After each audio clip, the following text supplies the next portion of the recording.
Folks, the condo market is infecting all GTA real estate. I'll get into that and then the latest home prices and insights for condos across the GTA for week ending April 30th, 2025. So many times I get asked, Santo, are the problems in the condo market going to affect the freehold market? That is a little bit difficult to answer. And the discussions I get into, first of all, I kind of ask, well, which problem specifically are you referring to? Because the issues going on in the condo market, very different. Some are similar, but overall very different than what the freehold market is experiencing. For example, there are a ton of condos that were purchased for investments. I'm going to buy it, rent it out. Yes, there were freehold properties purchased under the same scenario, but when we're talking volumes and numbers, far more condos were purchased that way than freehold properties. And it's just because of the price point, right? And the volume of condos built versus freehold residential properties that were built.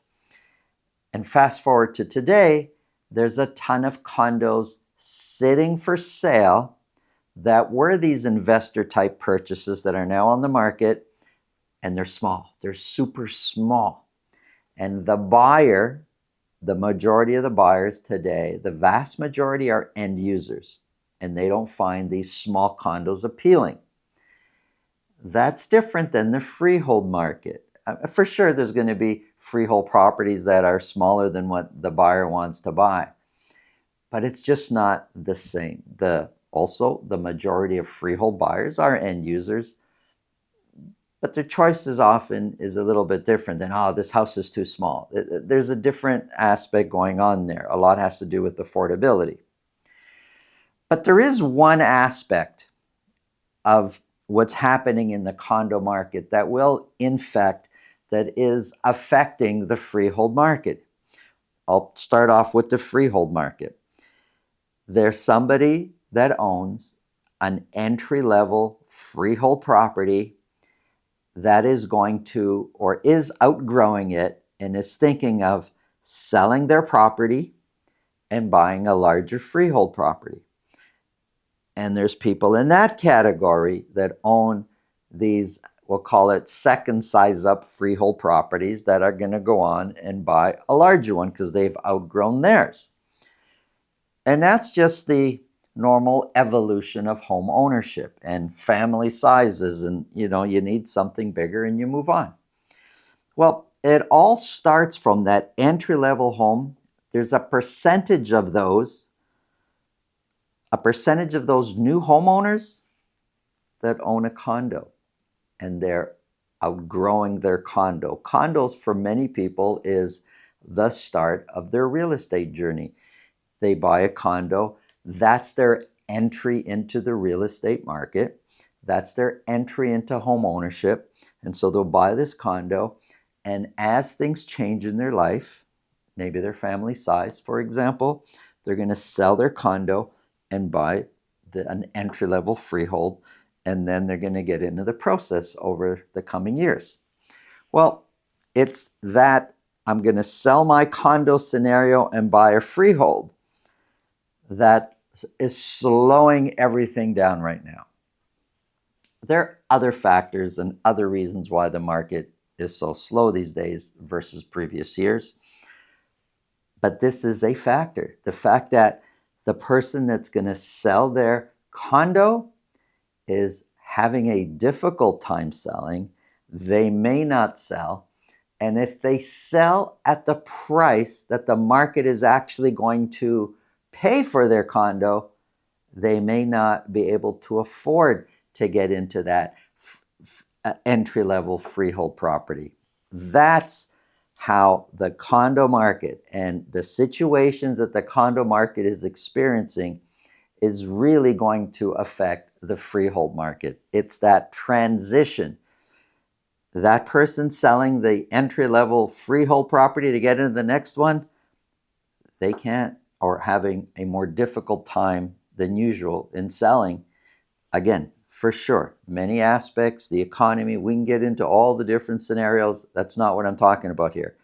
But the fact that a buyer of this entry freehold market, there's a certain percentage of those buyers selling a condo in order to buy, they can't. They're having a difficult time selling their condo. And I repeat, if they actually do sell their condo at the price that the market is going to pay, they may not be able to afford to make that leap into the freehold. That's what's happening out there right now. That's one aspect of how the condo market is affecting the freehold market. It's that transition that slows the whole process down the line, because each person that is selling is buying something else, or they're getting out of the market and renting, but they have to sell for that next step. And that entry-level freehold, for that person to move up, they need to sell, and they need to sell at a price that makes sense to them to be able to afford the next step. Well, in the freehold market, for sure, there's going to be some challenges in affording a bigger home, but there's no bigger challenge than selling the condo and getting into the freehold, because that price gap is enormous. That's how the condo market is affecting the rest of the freehold market. Their situations and problems are different between condos and the freehold market, but that's where they meet, that transition. I need to sell my condo in order to buy a freehold. If you think this video can help somebody you know, please pass it along. If you get value from what we're talking about, subscribe. If you want to speak with me about your real estate situation, selling, buying, it's really simple. Below this video in the description, there's a link to my calendar. Click on that, book a time that's convenient for you, or go to tsre.ca, takes you directly to my calendar. Pick a date and time that suits you, and we'll talk about whatever's on your mind. Now, let's get into the numbers.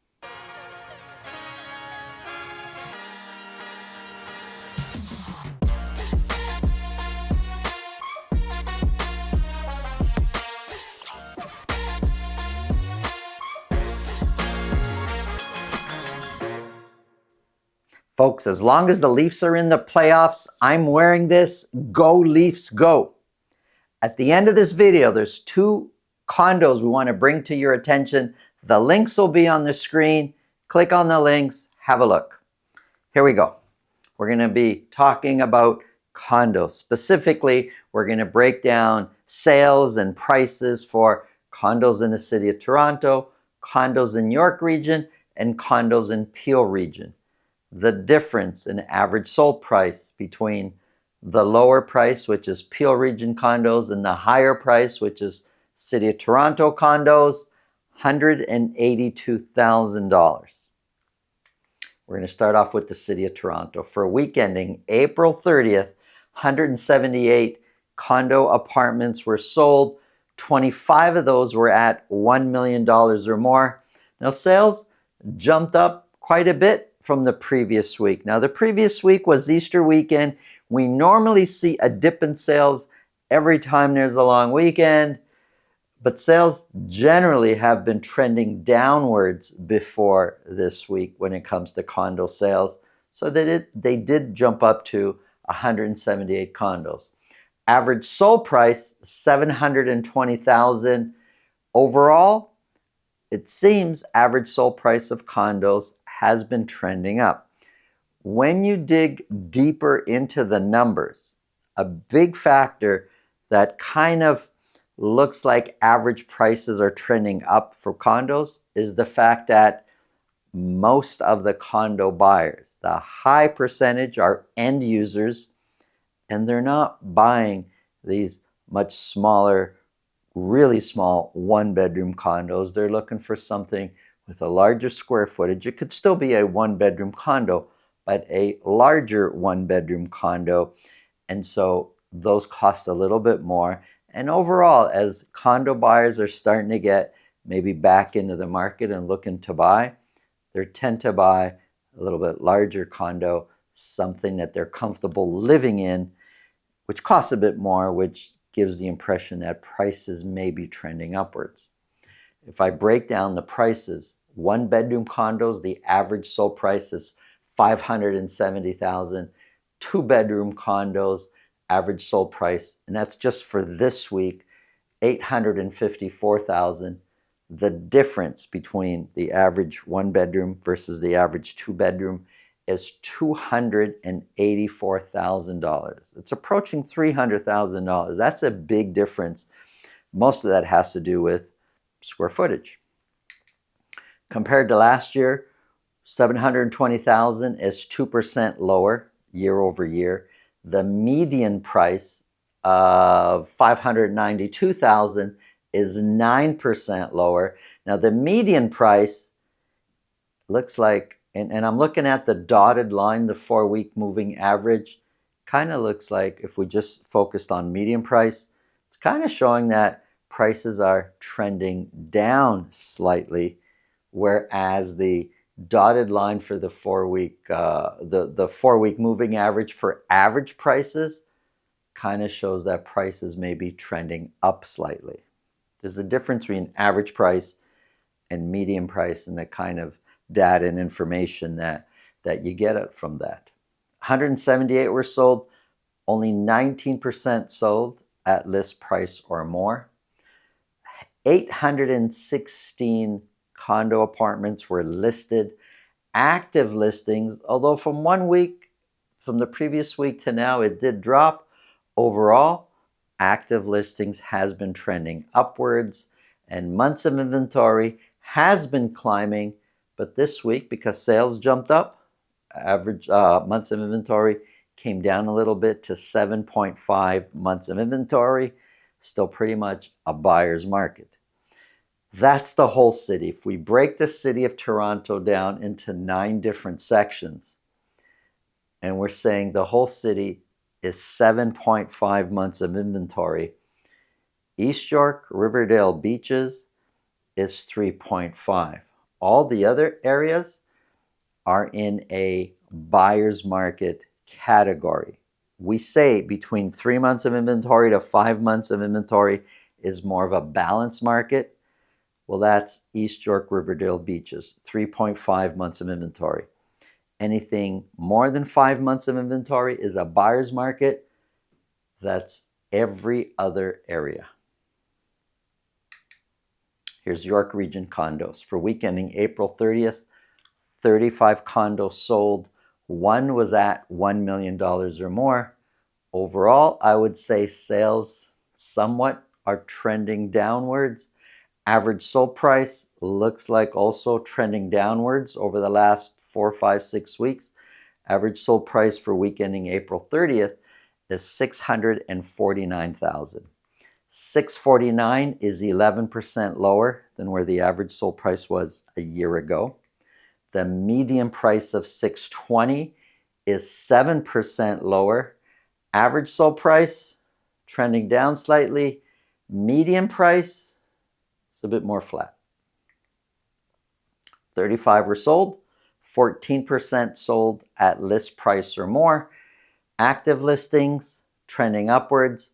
They are down slightly from this week versus the previous week, but overall, way up there. And months of inventory sitting at 7.1 months of inventory. Here's Peel Region. 28 condos were sold. None of them sold at $1 million or more.